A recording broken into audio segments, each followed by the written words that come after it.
انسان جب مرتا ہے، جب موت کی گھاٹ اتر رہا ہوتا ہے، جب آدھی روح اندر اور آدھی روح باہر ہوتی ہے، اس وقت انسان کو اس قدر شدت سے پیاس کیوں لگتی ہے کہ اگر اسے ساتوں سمندر کا پانی بھی پلا دیا جائے تب بھی اس کی پیاس نہیں بجھتی؟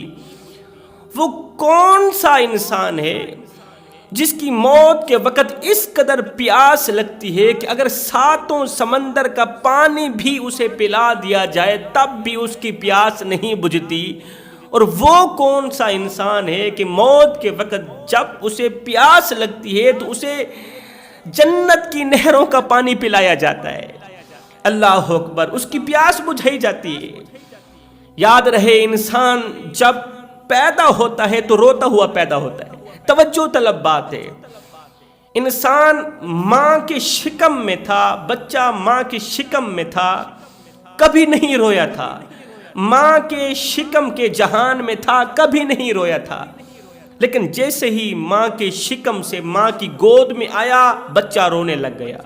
ایمان سے بتاؤ، رونے کا یہ سلیقہ اسے کس نے سکھایا؟ ماں کے پیٹ والے جہان نے سکھایا؟ نہیں، وہ تو ماں کے پیٹ کے اندر روتا ہی نہیں تھا۔ جیسے ہی وہ ماں کے پیٹ والے جہان سے دنیا جہان میں آیا، جیسے ہی اس جہان میں قدم رکھا، ماں کی گود میں آیا تو وہ رونے لگ گیا۔ رونے کا سلیقہ اسے کس نے سکھایا؟ میرے اللہ نے سکھایا۔ اللہ تعالیٰ نے سب سے پہلے اسے پینے کا طریقہ نہیں سکھایا، بولنے کا طریقہ نہیں سکھایا، کچھ بھی نہیں دیا اسے سوائے رونے کے۔ کیوں؟ اس لیے کہ رونا میرے اللہ کو بہت زیادہ پسند ہے۔ خشیت الہی میں گڑ گڑا کر رونا، خون کے آنسو بہانا، راتوں کی تاریکیوں میں اٹھ اٹھ کر بے قراری کے عالم میں اللہ کے حضور آنسو بہانا میرے اللہ کو بہت زیادہ پسند ہے۔ انسان جب پیدا ہوتا ہے کیوں روتا ہے؟ اس لیے کہ وہ یہ والا جہان چھوڑ رہا ہوتا ہے، ماں کے شکم والا جہان چھوڑ رہا ہوتا ہے، اور یہی صدمہ بچے کو خوب رلاتا ہے۔ اس جہان کی جدائی اسے اس قدر رلاتی ہے، تڑپاتی ہے۔ اور جب انسان مرتا ہے، کچھ لوگ ہوتے ہیں جو موت کے وقت بہت زیادہ روتے ہیں، رونے کی بھرپور کوشش کرتے ہیں، لیکن ان کا رونا کوئی نہیں سنتا۔ عزیز و اقارب بیٹھے ہیں، دوست رشتہ دار بیٹھے ہیں، کوئی سورہ ملک پڑھ رہا ہے، کوئی سورہ یاسین پڑھ رہا ہے، کوئی کہہ رہا ہے پڑھو لا الہ الا اللہ محمد الرسول اللہ، لیکن وہ کہتا ہے مجھے پانی دو۔ عزیز و اقارب، اولاد کہتی ہے پڑھو لا الہ الا اللہ، آگے باپ کہتا ہے بیٹے مجھے پانی دو۔ بھرپور کوشش کرتا ہے بیٹے مجھے پانی دو، لیکن بیٹا سن بھی نہیں سکتا، باپ کا تڑپنا سن بھی نہیں سکتا، باپ کا بولنا، باپ کا تڑپنا، باپ کا رونا بیٹا سن بھی نہیں سکتا۔ باپ کو اس قدر شدت کے ساتھ پیاس لگی ہوئی ہے کہ اگر ساتوں سمندر کا پانی بھی مرنے والے کو پلا دیا جائے تو اس کی پیاس نہیں بجھے گی۔ یہ کون سا انسان ہے جس کو اس قدر پیاس نے گھیرا ہوا ہے، پیاس تکلیف دے رہی ہے، موت کے وقت بڑی شدت کا سامنا کرنا پڑ رہا ہے؟ یہ وہ انسان ہے جو دنیا میں غفلت کی زندگی گزار کے گیا۔ آج وہ روتا ہے، کوشش کرتا ہے کہ آنکھوں سے آنسو نکلیں، کوئی میرا رونا دیکھ تو سکے، لیکن اس کی آنکھوں سے آنسو نہیں نکلتے۔ آنسو نکالنے کی قوت اللہ تعالیٰ چھین لیتا ہے۔ یہ وہ انسان ہوتا ہے جس نے زندگی غفلت میں گزاری ہوئی ہوتی ہے، جس نے دنیا میں اپنے نفس کو سب کچھ سمجھا، خدا کو خدا نہیں سمجھا، نفس کی پوجا کرتے کرتے اپنے نفس امارہ کو خدا مان بیٹھا۔ جب نفس امارہ کو خدا مان بیٹھا تو رہی سہی خدا رسول کی محبت دل میں تھی بھی تو وہ بھی ختم ہو گئی جب سے نفس کے ساتھ اس نے محبت کی۔ نفس امارہ کو اپنا سب کچھ سمجھا اور نفس امارہ نے اسے طرح طرح کے گناہوں کی دلدل میں اس قدر پھنسایا کہ باہر نکلنے کو کوئی راستہ ہی نہ ملا، پھر توبہ کی فرصت بھی نہ ملی، پھر اللہ کے حضور گڑ گڑا کر رونے کی فرصت بھی نہ ملی۔ یہ انسان جب مرتا ہے تو اسے بہت زیادہ پیاس لگتی ہے، اس کی آنکھیں کھلی کی کھلی رہ جاتی ہیں، آنکھیں چھت پر لگی ہوئی ہوتی۔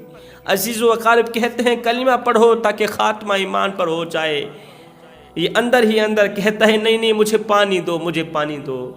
ایک طرف یہ گنہگار ہے جو پانی پانی کر رہا ہے موت کے وقت، دوسری طرف مومن ہے، متقی پرہیزگار ہے، جس نے زندگی اللہ کی عبادت میں گزاری، بھوک میں بھی اللہ تعالیٰ کی شکر گزاری نہیں بھولا، اللہ تعالیٰ کی شکر گزاری کا دامن مضبوطی سے پکڑا، نماز کا دامن مضبوطی سے پکڑا، قرآن کا دامن مضبوطی سے پکڑا۔ یہ وہ مومن ہے جو راتوں کی تاریکیوں میں اٹھ اٹھ کر اللہ کے حضور جھکتا تھا، بے قراری کے عالم میں اللہ کے حضور روتا تھا، گڑ گڑا کر روتا تھا، توبہ کرتا تھا، اللہ مجھے کسی چیز کی ضرورت نہیں، بس تو راضی ہو جا، میرے لیے بس اتنا ہی کافی ہے۔ جوانوں، زندگی 2 دن کی ہے مگر کام 3 دن کے ہیں۔ عقل مند ہونے کے باوجود بھی، باشعور ہونے کے باوجود بھی، پھر بھی ہم نہ سمجھ سکے کہ 2 دن کی زندگی میں 3 دن کے کام بھلا کیسے ہو سکتے ہیں۔ ہمارے عزیز و اقارب میں سے کوئی فوت ہوا ہوگا، آپ نے غور کیا ہوگا کہ اس کے کام دھرے کے دھرے رہ گئے، کوئی بھی کام زندگی میں وہ مکمل نہ کر سکا۔ ہمارے ساتھ بھی ایسا ہی ہونے والا ہے، ہمارے کام دھرے کے دھرے رہ جائیں گے، کوئی بھی کام مکمل نہیں ہوگا کہ موت کا فرشتہ آئے گا، روح نکال کے چلا جائے گا، ہم اس دنیا فانی سے رخصت ہو جائیں گے۔ ایک وہ ہے موت کے وقت اسے اس قدر پیاس نے تکلیف میں ڈال رکھا ہے، اور ایک طرف یہ مومن کھڑا ہے۔ مومن جب مرتا ہے نا، اللہ کا محبوب جب مرتا ہے نا، پیاس اسے بھی لگتی ہے، یہ بھی کہتا ہے مجھے پانی دو، مجھے پانی دو، لیکن اللہ کی طرف سے اس کے پاس ایک مدد آتی ہے۔ وہ مدد کون سی ہوتی ہے کہ پیاس کے وقت اس کی آنکھوں سے ایک آنسو نکل آتا ہے، کیونکہ یہ تو رونے کا عادی تھا، کیونکہ یہ تو دنیا میں، زندگی میں، خشیت الہی میں، خوف خدا میں، معرفت الہی میں، محبت رسول میں رونے کا عادی تھا۔ راتوں کی تاریکیوں میں اٹھ اٹھ کر گڑ گڑا کر رویا کرتا تھا۔ موت کے وقت بھی یہ رو پڑے گا، اس کی آنکھوں سے ایک آنسو نکل ہے، وہی ایک آنسو اس کی ساری پیاس بجھا کر رکھ دے گا، ساری کی ساری پیاس ختم کر کے رکھ دے گا، وہی ایک آنسو۔ رسول کریم صلی اللہ علیہ وسلم نے فرمایا، صحابہ کیا تم جانتے ہو خشیت الہی میں رونے والے مومن کی آنکھوں سے نکلا آنسو کی ایک قطرے کے اندر کتنی طاقت ہوتی ہے، کتنی قوت ہوتی ہے؟ تو میرے کریم نبی نے فرمایا، صحابہ جہنم کی آگ کو دنیا کی کوئی بھی طاقت بجھا نہیں سکتی، 7 سمندر کا پانی بھی جہنم کی آگ کو نہیں بجھا سکتا۔ 7 سمندر کا کتنا وسیع پانی ہے، کتنا وسیع پانی ہے، جہنم کی آگ کو نہیں بجھا سکتا۔ مگر سنو، خشیت الہی میں، خوف خدا میں گڑ گڑا کر اللہ کی حضور رونے میں مومن کی آنکھوں سے نکلا آنسوں کا ایک قطرہ، اس کے اندر اتنی طاقت ہوتی ہے کہ وہ جہنم کی آگ کو بآسانی بجھا سکتا ہے۔ جس طرح آنسوں کا ایک قطرہ جہنم کی آگ کو بآسانی بجھا سکتا ہے، اسی طرح یہی آنسوں کا ایک قطرہ موت کے وقت مومن کی پیاس کو بھی بجھا سکتا ہے۔ ایک دم مومن کی آنکھوں سے ایک آنسو نکلے گا، وہی آنسو اس کی ساری پیاس بجھا کر رکھ دے گا۔ ہے جس پیاس کو 7 سمندر کا پانی نہ بجھا سکا، ایک قطرہ پیاس بجھانے کا ذریعہ بن گیا ہے۔ اس لیے اپنے اندر عادت ڈالیے توبہ کی، اپنے اندر عادت ڈالیے اللہ کے حضور گڑ گڑا کر رونے کی، اور ساتھ میں سونے کی تختی پہ لکھنے والا ایک جملہ بھی دے کے جاؤں، زندگی میں کوئی ایسی خواہش لے کر مت چلنا کہ مرنے کے بعد تمہیں شرمندگی کا سامنا کرنا پڑے۔ برے صغیر میں ایک شاعر گزرے ہیں، تعلیم یافتہ تھے اور بہت بڑے عالم بھی تھے، ان کا نام تھا اکبر علا آبادی۔ اکبر صاحب کا ایک بیٹا تھا جس کا نام عشرت تھا۔ عشرت نے بچپن میں ہی اپنے باپ سے خواہش ظاہر کی کہ ابا مجھے ایسی گیند چاہیے جس کے اوپر گھوڑے کا نشان ہو، گھوڑے کا فوٹو ہو۔ باپ نے وہ گیند تلاش کی مگر وہ گیند نہ ملی۔ بیٹا آج چھوٹا کل بڑا، جب تھوڑا بڑا ہوا تو باپ نے عشرت بیٹے کو برطانیہ بھیج دیا اعلیٰ تعلیم حاصل کرنے کے لیے۔ بیٹا برطانیہ چلا گیا، برطانیہ سے کینیڈا چلا گیا۔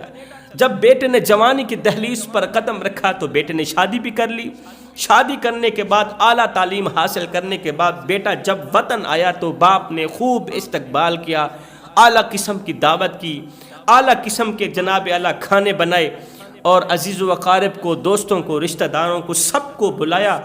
سب کے سامنے باپ نے کہا بیٹے تیرے لیے میں نے ایک چیز محفوظ کر رکھی ہے، جب تو کینیڈا گیا تھا نا تو پیچھے مجھے ایک چیز ملی تھی، تو نے کافی عرصہ پہلے خواہش ظاہر کی تھی، میں نے وہ تیری خواہش پوری کر دی ہے۔ باپ اندر گیا، وہی گیند جس کے اوپر گھوڑے کا نشان تھا لے کر آیا، اپنے بیٹے کو دیتے ہوئے کہا یہ لیجیے اپنی مطلوبہ خواہش، یہ لیجیے اپنی مطلوبہ گیند۔ تو نے 7 سال کی عمر میں خواہش ظاہر کی تھی کہ مجھے ایسی گیند چاہیے جس کے اوپر گھوڑے کا نشان ہو، گھوڑے کی علامت ہو، تو بیٹے یہ لیجیے گیند۔ بیٹے نے وہ گیند لی، گیند لیتے ہی اس کا سر شرم سے جھک گیا، کیونکہ اس وقت بیٹے کی خواہشات بدل چکی تھیں، بیٹے کی حرکات بدل چکی تھیں۔ جب زندگی ایک مرحلے سے دوسرے مرحلے میں منتقل ہوتی ہے نا تو پھر خواہشات بھی بدل جاتی ہیں، پھر حرکات بھی بدل جاتی ہیں۔ دیکھنے والوں نے کہا دیکھیے جی اکبر صاحب کے کام، یہ بڑھاپے میں ہوتا ہی رہتا ہے، بوڑھے ہو گئے نا، جب عمر 70 ہو جائے تو پھر ذہن 72 پہ چلا جاتا ہے۔ میرے خیال میں اکبر صاحب کا ذہن 72 پہ ہی چلا گیا۔ بیٹے نے کہا ابا 4 لوگوں کے سامنے مجھے شرمندہ تو مت کرو، یہ گیند دیتے ہوئے میں بچہ تو نہیں رہا، میں تو بدل چکا ہوں، میں تو جوان ہو گیا ہوں۔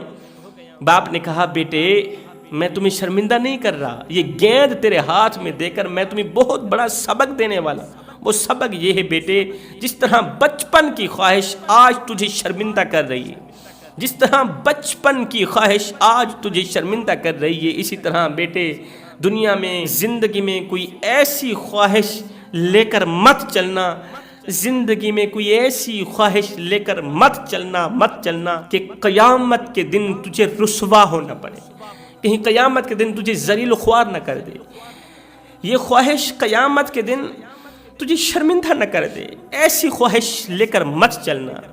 آج ہم نے نفسانی خواہشات کو اپنا سب کچھ سمجھ لیا، نفسانی خواہشات کو خدا مان بیٹھے، خدا کو خدا ماننا بھول گئے، نفسانی خواہشات کو اپنا خدا بنا لیا۔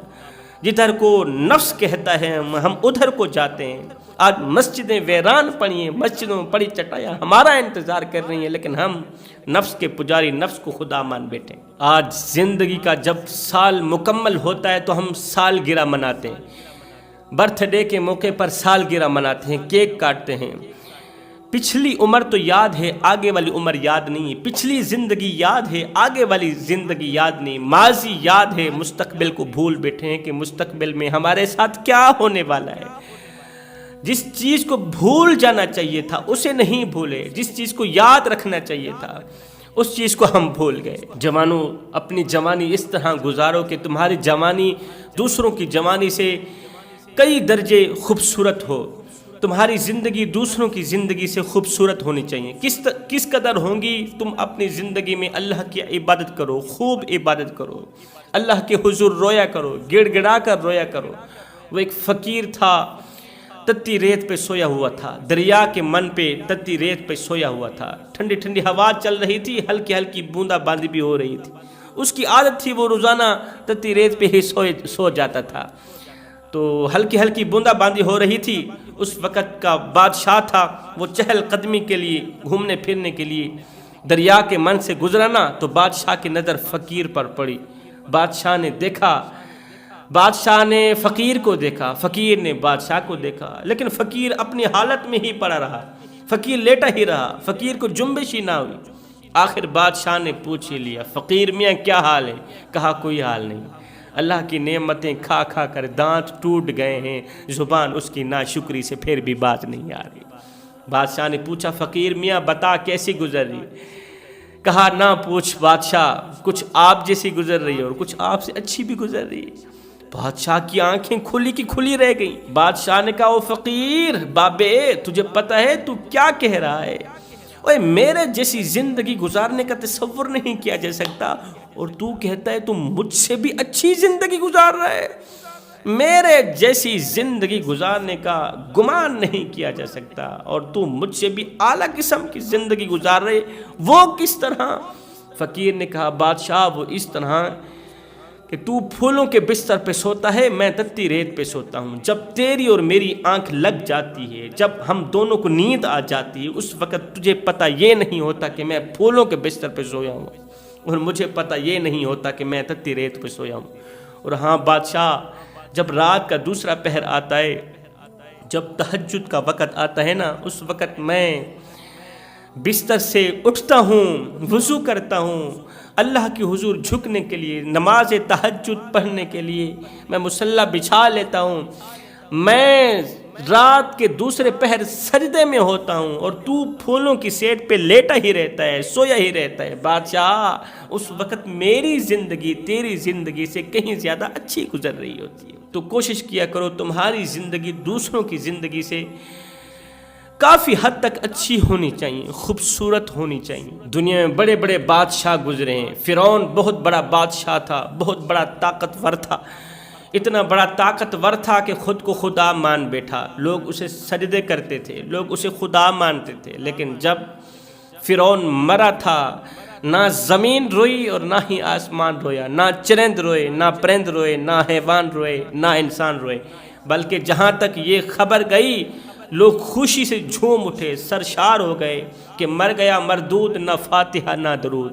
جب کوئی منحوس مرتا ہے نا تو چرند پرند خوشی ہوتے ہیں، جب کوئی برا انسان مرتا ہے نا تو چرند پرند انسان حیوان خوش ہی ہوتے ہیں۔ اور سنو، جب کوئی مومن انسان مرتا ہے، اللہ اکبر، جب متقی پرہیزگار مرتا ہے، زمین بھی روتی ہے، آسمان بھی روتا ہے، چرند بھی روتے ہیں، پرند بھی روتے ہیں۔ چرند پرند انسان حیوان زمین و آسمان تمام فرشتے اس مومن متقی کی بخشش کے لیے دعائیں کرتے ہیں، اس کے درجات کی بلندی کے لیے دعائیں کرتے ہیں۔ اس لیے میں کہتا ہوں، اچھا بن کر مرنا، برا بن کر نہ مرنا، مظلوم بن کر مرنا، ظالم بن کر نہ مرنا۔ اگر ظالم بن کر مرو گے تو قیامت کے دن حجاج بن یوسف کے ساتھ اٹھائے جاؤ گے، یزید کے ساتھ اٹھائے جاؤ گے۔